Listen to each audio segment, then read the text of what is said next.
صباح الفل عليكم وصباح صنع في مصر. قناة في الحياة هي قناة الهدف منها بمنتهى البساطة إنها تنشر المعرفة، معرفة إن في الحياة في العلم في حاجات لو عرفناها هنقدر نوصل للي احنا عايزينه بسهولة. مش محتاجين إن احنا نخترع العجلة خالص، احنا محتاجين نعرف إن في الحياة حاجة اسمها كده، لو أنا عملتها هتقدر ان هي تسهلي في ايه؟ تسهلي ان انا اعرف ادير شغلي، تسهلي ان انا اعرف اخد المعلومه، تسهلي ان انا اعرف ان في الخدمه او السيرفيس دي. هي قناه هتبقى متخصصه في الجزء الخاص بالعلوم الاداريه والجزء الخاص بالبزنس للشركات.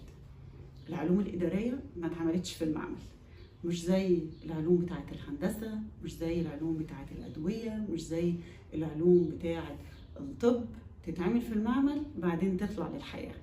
لا، علوم الإدارة ابتدت الأول من الحياة. يعني كان بيبقى فيه مشاهدات وملاحظات إن في حاجة بتحصل كويسة، ولو فضلت تعمل الحاجة الكويسة دي هتؤدي إن أنت توصل لحاجة كويسة.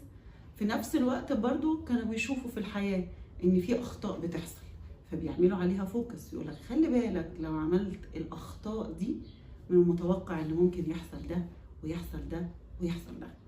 عشان كده القناة في الحياة هيبقى الغرض منها تقول ان في العلم بتاع الادارة في حاجة اسمها في الحياة، لو عرفنا نطبقها حياتنا هتبقى احسن في البيزنس وهتبقى احسن في الشركات. في الحياة وصباح صنع في مصر.